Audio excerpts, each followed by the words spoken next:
ఓం శాంతి. Murali date 22/6/2025. అవ్యక్త BapDada revise course 15/12/2005. ఈరోజు బాబ్దాదా పరమాత్మ ప్రేమకు అధికారులైన పిల్లల్ని చూస్తున్నారు. పరమాత్మ ప్రేమ నిస్వార్థ ప్రేమ. మనుషులు శరీరధారి కాబట్టి స్వార్థం ఉంటుంది, కానీ బాబా ప్రేమ నిస్వార్థ ప్రేమ. మన బ్రాహ్మణ జీవితానికి ఆధారమే బాబా ప్రేమ. మన బ్రాహ్మణ జీవితానికి బాబా ప్రేమే ప్రాణదానం.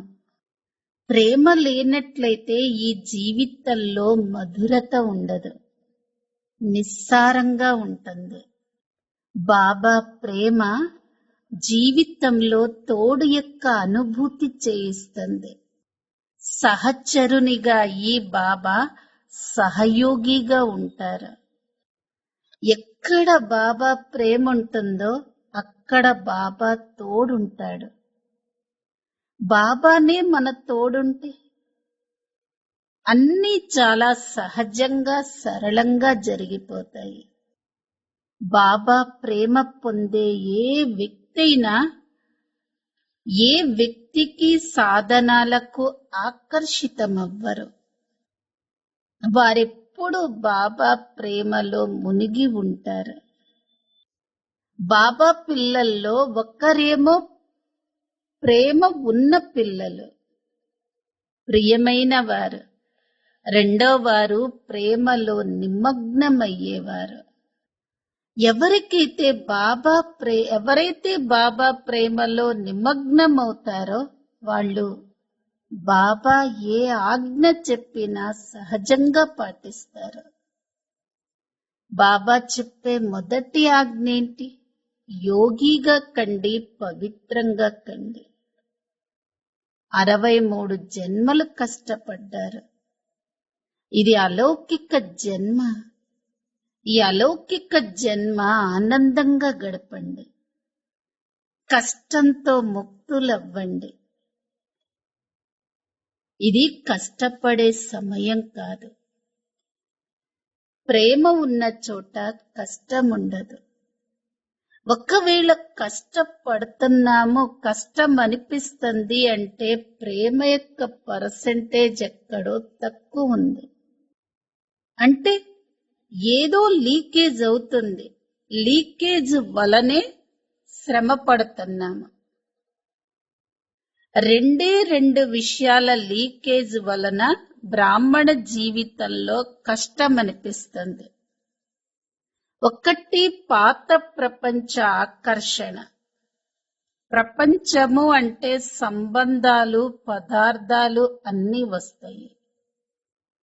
రెండు పాత సంస్కారాల ఆకర్షణ. వీటి వలన పరమాత్మ ప్రేమలో పర్సెంటేజ్ వచ్చింది.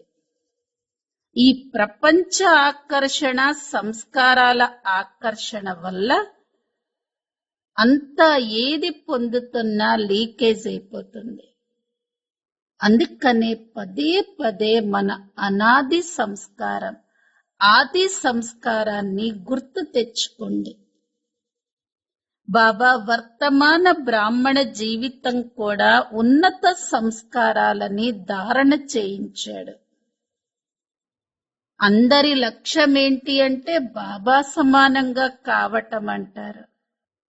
అంటే బాబా సమానంగా కావటం అంటే బాబ్దాదా యొక్క సంస్కారాలలో సమానంగా కావాలి. బాబా ప్రతి ఆత్మ పైన ఎంతో స్నేహం ఉండేది. బాబాకు ఎంతో గౌరవం ఉండేది. సహయోగిగా ఉండేవారు. ప్రతి పిల్లలకు సహయోగిగా ఉన్నారు, స్నేహితులుగా ఉన్నారు. మనం కూడా సమానంగా కావాలి. సంస్కారాలను పరివర్తన చేసుకోవటంలో కష్టపడటానికి కారణం లవ్లీగా అయ్యారు, కానీ లవ్లీనుగా అవ్వలేదు. ప్రేమ ఉంటే సరిపోదు, ప్రేమలో మునగండి. బాప్దాదాకు మనమంటే చాలా ప్రేమ. అందరికీ ఒకే చదువు, ఒకే పాలన, ఒకే వరదానం ఇస్తున్నారు.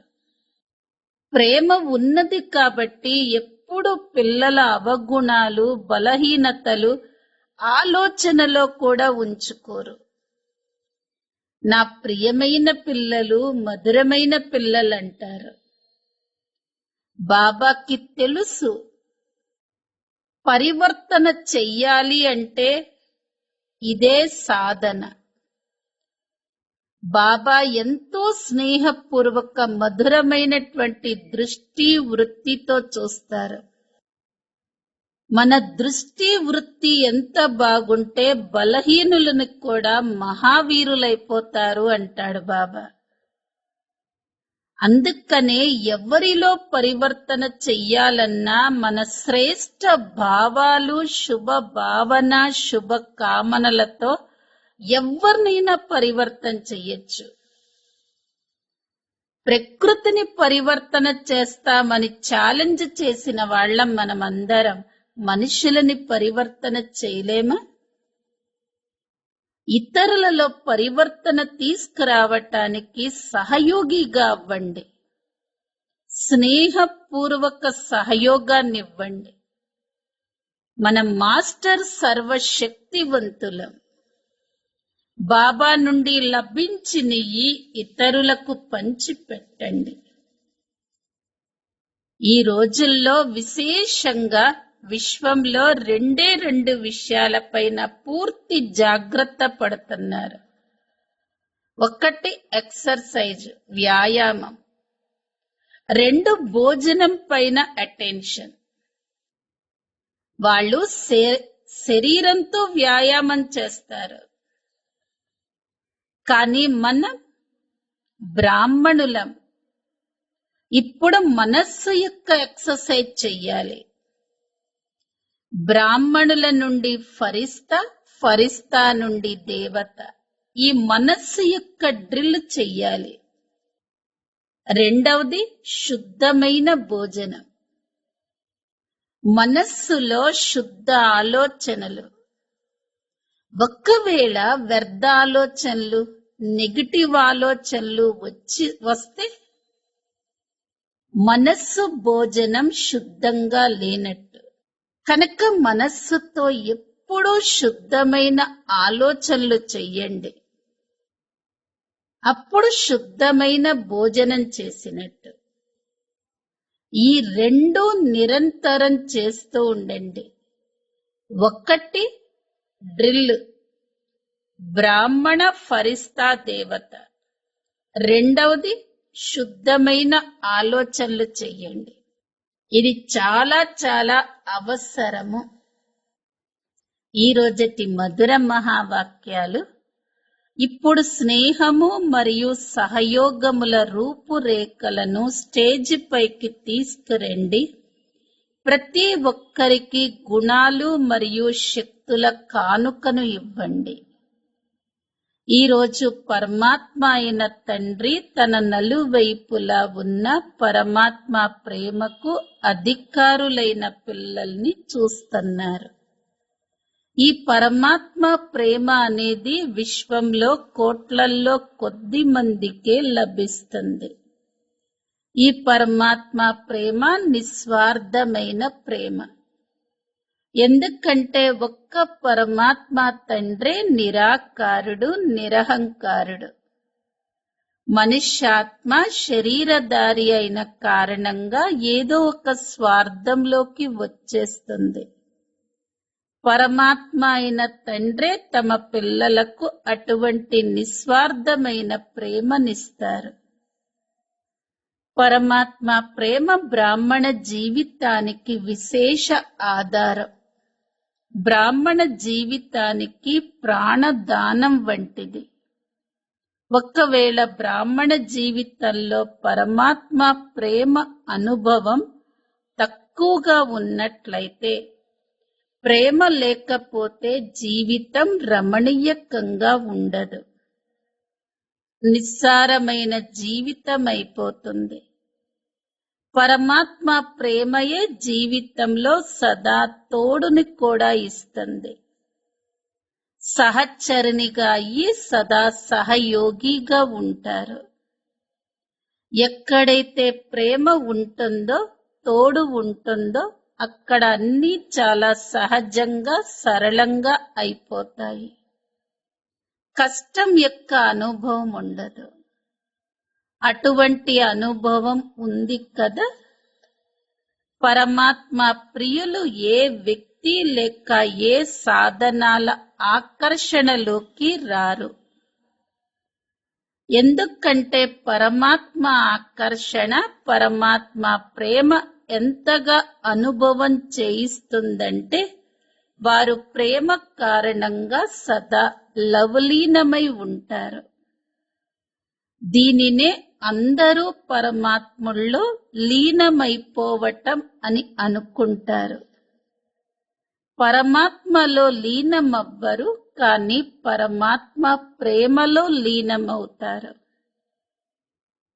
బాప్ దాదా నలువైపులా ఉన్న పిల్లల్ని చూస్తున్నారు.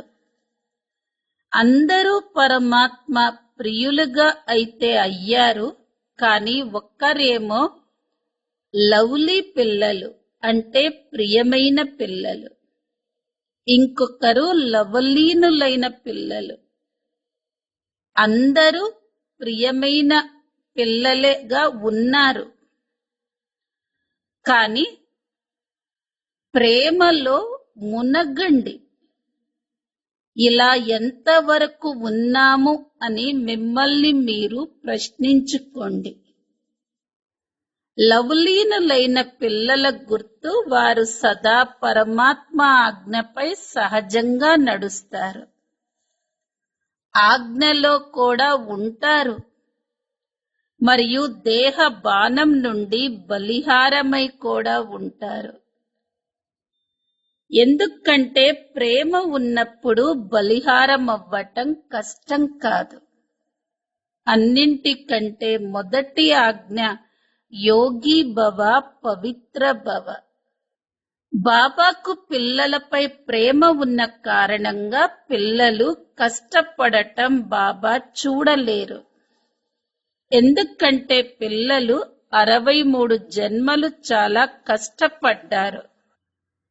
ఇప్పుడు ఈ అలౌకిక జన్మ కష్టపడటం నుండి ముక్తులై అతీంద్రియ సుఖం యొక్క ఆనందాన్ని అనుభవించే జన్మ అన్నది బాబాకు తెలుసు.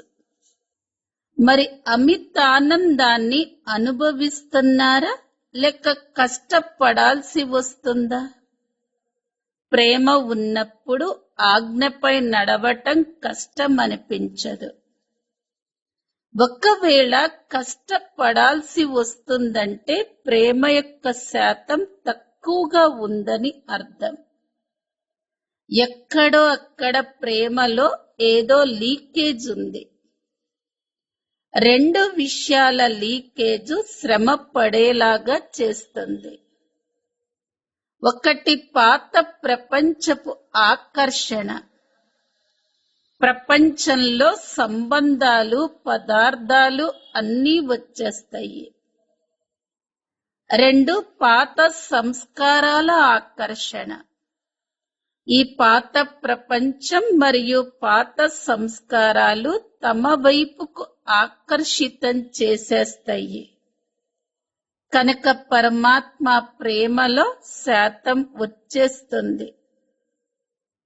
ఈ రెండు లీకేజీల నుండి ముక్తయ్యానా అన్నది చెక్ చేసుకోండి.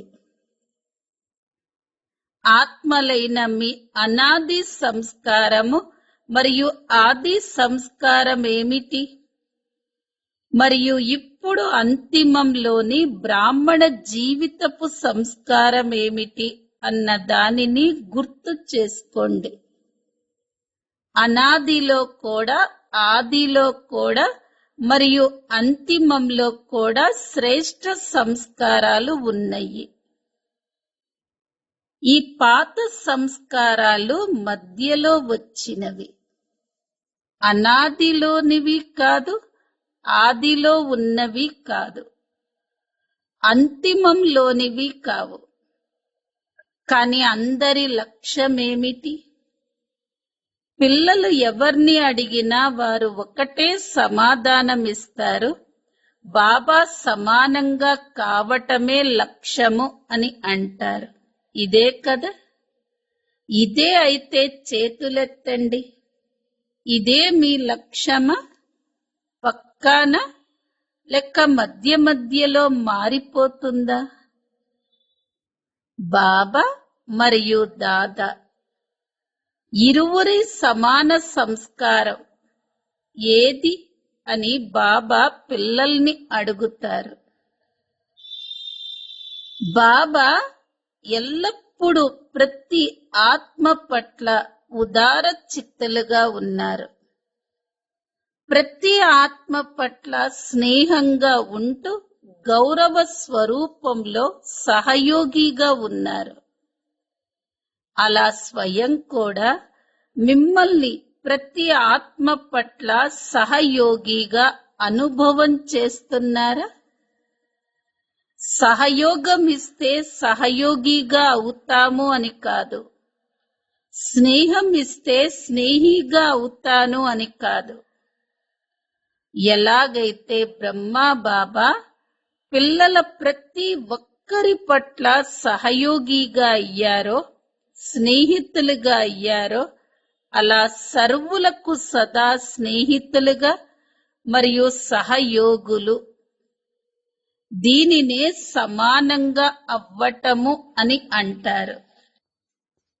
ఒకవేళ పిల్లలు ఎవరికైనా సంస్కారాలను పరివర్తన చేసుకోవటంలో కష్టం అనిపిస్తుంది అంటే దానికి కారణమేంటి? బ్రహ్మా బాబా తనపై అటెన్షన్ పెట్టుకున్నారు, కానీ కష్టపడలేదు. సంస్కారాలను పరివర్తన చేసుకోవటంలో కష్టపడటానికి కారణం లవ్లీగా అయ్యారు, కానీ లవ్లీనులుగా అవ్వలేదు. బాప్ దాదా పిల్లల ప్రతి ఒక్కరిని లవ్లీ పిల్లలుగా భావిస్తారు. తెలుసు కూడా, ప్రతి ఒక్కరి జన్మ పత్రి కూడా తెలుసు. అయినా కూడా ఏమంటారు? ప్రియమైన వారు. బాప్ దాదా పిల్లల ప్రతి ఒక్కరికి ఎల్లప్పుడూ ఒకే చదువు, ఒకే పాలన, ఒకే వరదానాన్నిస్తారు. చివరి నెంబర్లోని వారు అని తెలిసినా కూడా బాప్ దాదా ఏ పిల్లలలో అవగుణాన్ని, బలహీనతను సంకల్పంలో కూడా ధారణ చెయ్యరు. గారాబాల పిల్లలు, అతి ప్రియమైన పిల్లలు, మధురాతి మధురమైన పిల్లలు అన్న ఈ దృష్టి వృత్తితోనే చూస్తారు. ఎందుకంటే ఇటువంటి వృత్తి మరియు శ్రేష్ఠ దృష్టి ద్వారా బలహీనులు కూడా మహావీరులైపోతారు అన్నది బాప్ దాదాకు తెలుసు. అలాగే మీ శ్రేష్ఠ వృత్తి మరియు శుభ భావన, శుభ కామనల ద్వారా ఎవరినైనా పరివర్తన చెయ్యగలరు. ప్రకృతిని కూడా పరివర్తన చేసి చూపిస్తాము అన్నది మీ ఛాలెంజ్ అయినప్పుడు మరి ఆత్మల పరివర్తన చెయ్యలేరా? ప్రకృతి జీతులుగా అవుతారు కనుక ఆత్మ యొక్క శ్రేష్ఠ భావన ద్వారా, కళ్యాణపు కోరిక ద్వారా ఆత్మని పరివర్తన చెయ్యలేరా? ఇప్పుడు కొత్త సంవత్సరం ప్రారంభం కాబోతుంది కదా, కనుక కొత్త సంవత్సరంలో బ్రాహ్మణ పరివారం అందరిలో ఒకరి పట్ల మరొకరు శుభ భావన, శుభ కామనలను పెట్టుకుని ప్రతి ఒక్కరూ ఇతరులను పరివర్తన చెయ్యటంలో సహయోగిగా అవ్వండి. వారి సంస్కారంలో ఫలానా బలహీనత ఉంది అని తెలిసినా కాని మీ స్నేహము మరియు సహయోగ శక్తి ద్వారా సహయోగిలుగా అవ్వండి. ఒకరికొకరు సహయోగము అనే చేతులను కలపండి. ఈ సహయోగం యొక్క చేతులు కలపటం ద్వారా ఎలా అయితే చెయ్యి కలపటం ద్వారా స్నేహం మిలనం జరుగుతుందో అలా సహయోగం యొక్క కలయిక ద్వారా మాల తయారవుతుంది. కేవలం శిక్షణను ఇవ్వకండి, స్నేహం నిండిన సహయోగాన్నివ్వండి. అతిథులుగా అవ్వకండి, దూరం చెయ్యకండి, సహాయకులుగా అవ్వండి. ఎందుకంటే విజయమాల మీ స్మృతి చిహ్నం. ప్రతి ఒక్క మణి మరొక మణికి సహచారి, సహయోగి. అప్పుడే మాల చిత్రం తయారయ్యింది. కొత్త సంవత్సరంలో ఏం చెయ్యాలి అని అందరూ బాబ్దాదాను అడుగుతారు. సందేశాన్నిచ్చే కార్యాన్నైతే చాలానే చేశారు, చేస్తున్నారు, చేస్తూ ఉంటారు. ఇప్పుడు సందేశ వాహకుల సహయోగము మరియు స్నేహం యొక్క రూపురేఖలను స్టేజ్ పైకి తీసుకురండి. మహాదానులుగా అవ్వండి. మీ గుణాలతో సహయోగిగా అవ్వండి. సహయోగిలుగా తయారు చెయ్యండి. ఇలా మీ గుణాలతో, అవి పరమాత్మ గుణాలే అయినా ఏ గుణాలనైతే మీరు మీలో అలవర్చుకున్నారో ఆ గుణాల శక్తితో వారిలోని బలహీనతను దూరం చెయ్యండి. దీనిని చెయ్యగలరా లేక కష్టమా? టీచర్లు చెప్పండి, చెయ్యగలరా లేక చెయ్యాల్సిందేనా? చెయ్యాల్సిందే. ఎటువంటి బలహీనత ఉండకూడదు. ఎందుకంటే కోట్లల్లో కొంతమంది కదా. చివరి పూసైనా కాని ఉన్నదైతే కోట్లల్లో కొద్ది మందిగా. మీకు ఉన్న టైటిల్ మాస్టర్ సర్వశక్తివంతులు అని. మరి సర్వశక్తివంతుల కర్తవ్యమేంటి? శక్తిని ఇచ్చి పుచ్చుకోవటం. బాబా ద్వారా లభించిన గుణాలను పరస్పరంలో ఇచ్చి పుచ్చుకోండి. ఈ సహయోగం అనే కానుకను ఒకరినొకరు ఇచ్చి పుచ్చుకోండి. కొత్త సంవత్సరంలో ఒకరికొకరు కానుకలను ఇచ్చుకుంటారు కదా. కనుక ఈ సంవత్సరంలో ఇతరులకు గుణాలను కానుకగా ఇవ్వండి.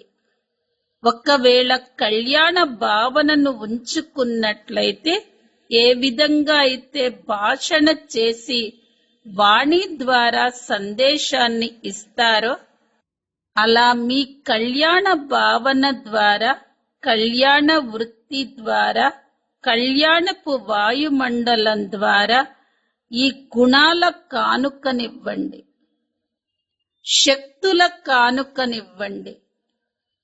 బలహీనులకు సహయోగాన్నివ్వటం ఇది అవసరమైన సమయంలో కానుక ఇవ్వటం లాంటిది. పడిపోయిన వారిని ఇంకా పడేయకండి, లేపండి, పైకి లేపండి. వీరు ఇలా, వారు అలా, ఇలా అనకండి. వీరు పరమాత్మ ప్రేమకు పాత్రులైన వారు. కోట్లల్లో కొంతమంది విశేష ఆత్మలు, విజయీలుగా అయ్యే ఆత్మలు అన్న ఇటువంటి దృష్టిని ఉంచుకోండి. ఇప్పుడు వృత్తి, దృష్టి, వాయుమండలాన్ని పరివర్తన చెయ్యండి. ఏదైనా నవీనతను చెయ్యాలి కదా. బలహీనతను చూస్తూ కూడా చూడకండి. ఉల్లాసాన్ని ఇవ్వండి, సహయోగాన్ని ఇవ్వండి. ఇటువంటి బ్రాహ్మణ సంఘటనను తయారు చేసినట్లయితే బాప్ దాదా ఆ విజయానికి చప్పట్లు కొడతారు. మీరు కూడా పదే పదే చప్పట్లు కొడతారు కదా. బాప్ దాదా కూడా అభినందనలు, శుభాకాంక్షలు, గ్రీటింగ్స్ అనే చప్పట్లు కొడతారు. మీరు కూడా తోడుగా చప్పట్లను కొడతారు కదా. ఇప్పుడు మంచిగా చప్పట్లు కొట్టారు, కానీ విశ్వమంతటి ముందు చప్పట్లు మ్రోగాలి. మా ఇష్ట దేవతలు వచ్చారు, మా పూజ్యులు వచ్చారు అని అందరి నోటి నుండి ఈ శబ్దాలు వెలువడాలి.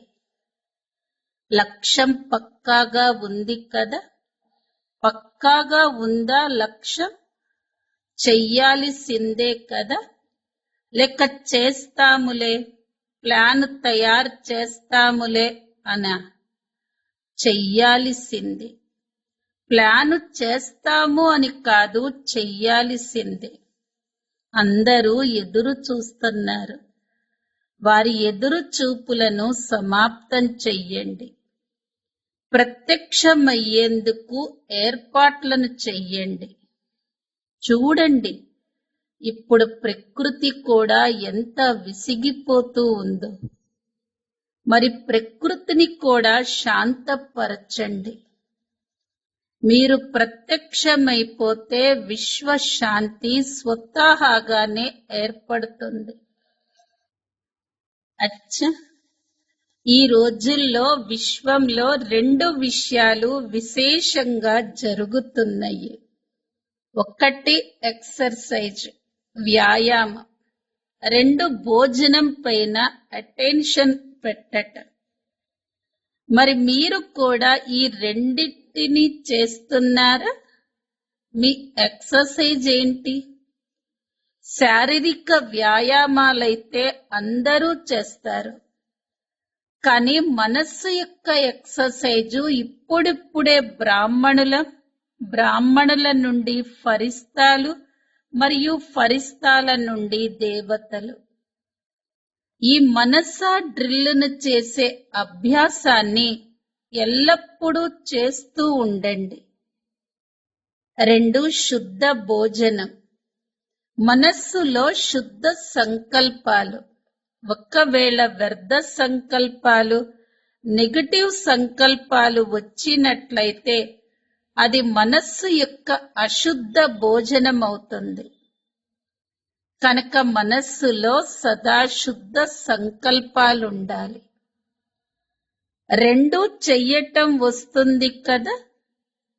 ఎంత సమయం కావాలంటే అంత సమయం శుద్ధ సంకల్పాల స్వరూపంగా అవ్వండి.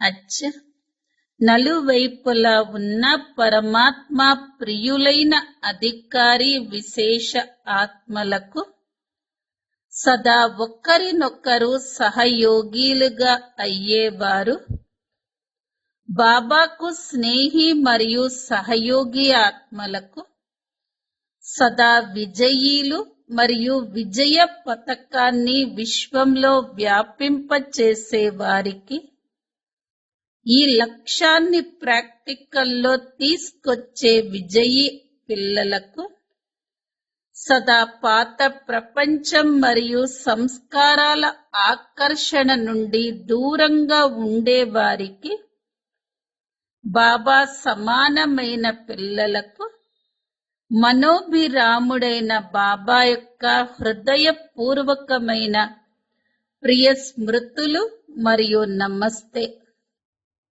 ఆత్మిక పిల్లలవి ఆత్మిక తల్లి తండ్రులకు ప్రియ స్మృతులు మరియు నమస్తే. దాదీజీతో బాప్ దాదా కలయిక చాలా మంచి పాత్రను పోషిస్తున్నారు. మిమ్మల్ని చూస్తే అందరికీ ఫరిస్తా జీవితం గుర్తొస్తుంది. అతీతమైన వారు మరియు ప్రియమైన వారు. గుజరాత్కు చెందిన ముఖ్యమైన 13 మంది అక్కయ్యలతో బాబ్దాదా కలయిక. మంచి మంచి మహావీరులు. మహావీరుల పని విజయీలుగా అయ్యి విజయీలను తయారు చెయ్యటం. అందరూ మంచి సేవను చేస్తున్నారు మరియు ఇక ముందు కూడా సేవ జరుగుతూ ఉంటుంది. బాబ్దాదా పిల్లల ఉల్లాస ఉత్సాహాలను చూసి సంతోషపడుతున్నారు. గుజరాత్లో మంచిగా వ్యాపిస్తున్నారు. ఇంకా ముందు ముందు వ్యాపింప చేస్తూ ఉండండి. బాబ్దాదాకు పిల్లలందరూ ఆశల దీపాలుగా అనిపిస్తున్నారు. మంచిది. సంఘటన కూడా మంచిగా ఉంది. ప్రతి ఒక్కరికి విశేషత ఉంది. సంతోషంగా ఉండేవారు, సంతోషాన్ని పంచేవారు. సరళ అక్కయ్య అడుగుతున్నారు, దాది మాలలో ఎవరిని పెట్టారు అని. మీరేమనుకుంటున్నారు? మేమైతే తప్పకుండా ఉన్నాము అని అనుకుంటున్నారా? ఒకరికొకరు కొంచెం సహయోగాన్నిచ్చుకోండి. ఏదైనా మిగిలి ఉంటే అది కూడా సమాప్తమైపోతుంది. అందరూ బాబా సమానంగా అయ్యేవారే. ఏ నవీనత చెయ్యాలి అని అడిగారు. వినిపించాను కదా. ప్రతి ఒక్క సెంటరు తక్కువలో తక్కువ ఒక వారసుడిని తయారు చెయ్యండి. ఈ సంవత్సరం వారిని తీసుకురావాలి. 21 వారసులనైతే తీసుకురావాలి. దీనిని ప్రారంభించండి. మొదటి నెంబర్లోకి రండి. అందరూ సరే అని అంటున్నారు. వారసుల అర్హత తెలుసు కదా. మీరు అందర్నీ బాబా వారిగానే తయారు చేస్తారు కదా. తమ వారిగా అయితే తయారు చెయ్యరు. గుజరాత్ వారిదే సేవ. గుజరాత్ వారే మిలనం చేసుకునేందుకు వచ్చారు. గుజరాత్ వారు ఎవరైతే వచ్చారో, వచ్చిన వారు, సేవలో వచ్చిన వారు అందరూ చేతులెత్తండి. చాలా మంది ఉన్నారు. చాలా మంచిది. మంచి అవకాశాన్ని తీసుకున్నారు. గుజరాత్ వారిని బాబ్దాదా ఏమంటారంటే, ఎవరైతే పొయ్యి దగ్గరుంటారో వారు మనస్సులో ఉంటారు అని సింధీలో ఒక సామెత ఉంది. అందరికంటే అతి సమీపంగా ఉన్నవారు గుజరాత్ వారు. సమీపంగా ఉన్న వారిని చాలా దగ్గర వారు అని అంటారు. పిలిచిన వెంటనే చేరుకుంటారు. గుజరాత్ వారు ఎవరు రెడీగా ఉన్నారు కదా. రమ్మని ఎప్పుడు పిలిచినా వచ్చేస్తారు కదా. అటువంటి వారే కదా. పరివారాన్ని చూసుకోరా, ఏం చేస్తారు? వచ్చేస్తారా? ఎవరు రెడీగా ఉన్నారా? మంచిది. సాకార్ బాబా ప్రేరణ ద్వారా గుజరాత్లో స్థాపన జరిగింది. గుజరాత్ని ఆహ్వానించలేదు. బ్రహ్మా బాబా గుజరాత్లో సెంటర్ తెరిచారు. కనుక గుజరాత్పై బ్రహ్మా బాబాకు విశేషమైన దృష్టి ఉంది. గుజరాత్ మంచి పురుషార్థం కూడా చేసింది. సెంటర్లను మంచిగా తెరిచారు. ఎన్ని సెంటర్లున్నాయి? 300 సేవా కేంద్రాలు, ఉప సేవా కేంద్రాలు ఉన్నాయి. మరియు 3000 గీతా పాఠశాలలున్నాయి. మంచిది. అందరికంటే ఎక్కువ ఎక్కువ సెంటర్లు ఏ జోన్లో ఉన్నాయి? ముంబై, మహారాష్ట్ర అని చెప్పారు. అచ్చా, మహారాష్ట్ర వారు వచ్చారా అంటే ఇప్పుడు రాలేదు అన్నారు. గుజరాత్ వారు సేవను బాగా చేస్తున్నారు. గుజరాత్ యొక్క విస్తారం కూడా మంచిగా ఉంది. ఇప్పుడేం చెయ్యాలి? విస్తారమైతే ఉంది, బాగా విస్తరింప చేశారు. ఇప్పుడు గుజరాత్ వారు నెంబర్ 1 వారసులను తయారు చెయ్యాలి. పెద్ద సేవా కేంద్రాలు, పాత వారసులు ఇవైతే ఉన్నాయి. కానీ ఎవరైనా కొత్త వారసుడిని తయారు చెయ్యండి. సరే, ఒక్కరినైతే తయారు చెయ్యండి. ఎందుకంటే ఎవరైతే వారస క్వాలిటీ ఉన్నవారిగా ఉంటారో వారే మాలలోని మణిగా అవుతారు. మరి మాలనైతే తయారు చెయ్యాలి కదా. 16,108 మాల కూడా తయారయ్యింది. 108 మణుల మాలను తయారు చెయ్యండి అని ఇప్పుడు బాబ్ దాదా అంటే తయారు చెయ్యగలరా? దాదీలు చెప్పాలి, 108 మాలను తయారు చెయ్యగలరా? తయారు చెయ్యగలము అని దాదీ చెప్పారు. సిద్ధంగా ఉన్నారా? 108 మాల తయారైపోయిందా అంటే అవును బాబా, సిద్ధంగా ఉంది అన్నారు. అచ్చా, వ్రాసి చూపించాలి. సిద్ధంగా ఉంటే చాలా మంచిది, అభినందనలు. అచ్చా, 16,000 మాల సగమయ్యిందా? సగమేంటి, దానికంటే ఎక్కువే తయారయ్యింది అని చెప్పారు. మంచిదే కదా. గుప్త రూపంలో తయారయ్యింది మరియు మీ దాది చూశారు. మంచిది. మాలలో నా పేరు ఉందా అని ఇప్పుడు అందరూ మిమ్మల్ని అడుగుతారు. మంచిది. ఇటువంటి శుభ భావన, శుభ ఆశలు ఉంటే అవి సిద్ధం చేసేస్తాయి. ఇప్పుడు అందరూ విన్నారు కదా.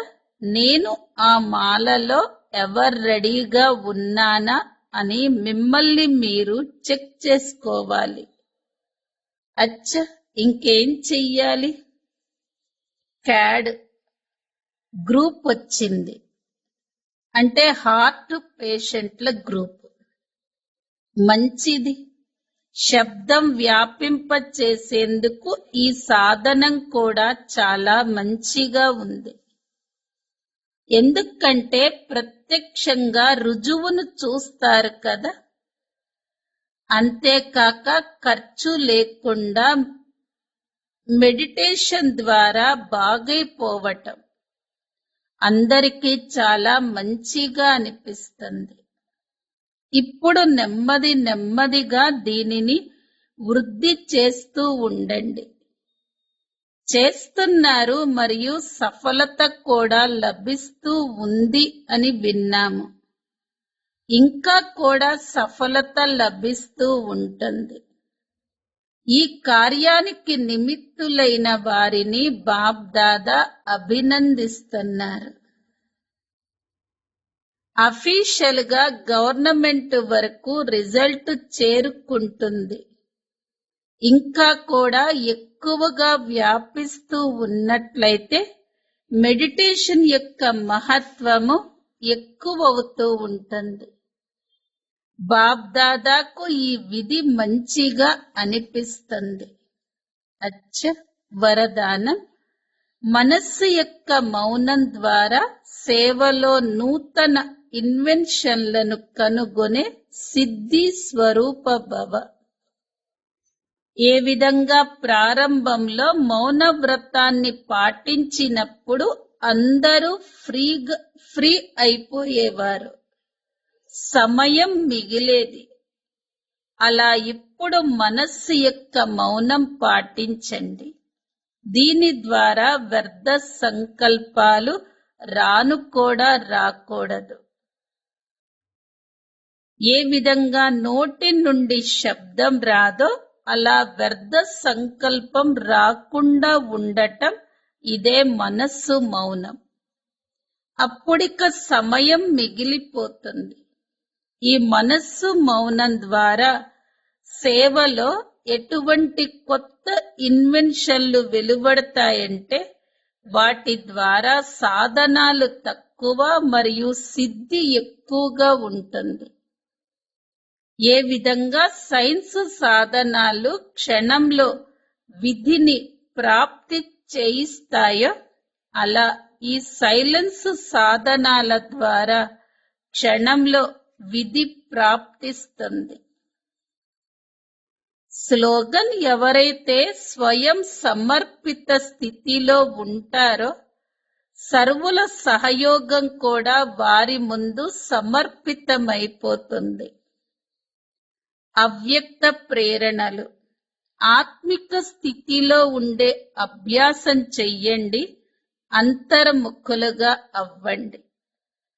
అనేక రకాలైన వ్యక్తులు, వైభవాలు మరియు అనేక రకాలైన వస్తువుల సంపర్కంలోకి వస్తూ ఆత్మిక భావము మరియు అనాసక్త భావమును ధారణ చెయ్యండి.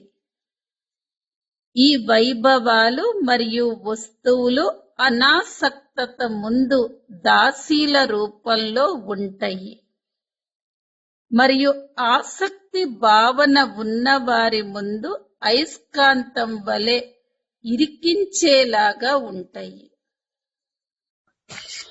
అనాసక్త భావన యొక్క గుణం ద్వారా సదా ప్రతి విషయంతో అతీతంగా ఉండే శక్తి. మమ్మ ఎప్పుడూ ఏ వస్తువు పట్ల ఆసక్తి చూపించలేదు. సదా అనాసక్త వృత్తిలో ఉన్నారు. ప్రపంచంలో ఉంటూ కూడా సదా ప్రపంచానికి అతీతంగా ప్రియంగా ఉన్నారు. కాబట్టి వారు అందరి యొక్క మనోకోరికలను పూర్తి చేసేటువంటి కామధేనువుగా అయ్యారు. స్వయం ప్రతి విషయంలో అతీతంగా ఉన్నారు. ఎప్పుడూ ఏ వ్యక్తి లేక వస్తువు మమ్మని ఆకర్షించలేదు. మరి మనమందరం కూడా అనాసక్త భావన ధారణ చెయ్యాలి. మమ్మని మాయ ఎన్ని ఆకర్షితమైన రూపాలలో వచ్చినా మరి మనం కూడా అనాసక్త భావన ధారణ చెయ్యాలి. మాయ ఎన్ని ఆకర్షితమైన రూపాలలో వచ్చినా మనం ఆ రూపానికి ఆకర్షితం కావద్దు, ఆసక్తి చూపించొద్దు. ఓం శాంతి.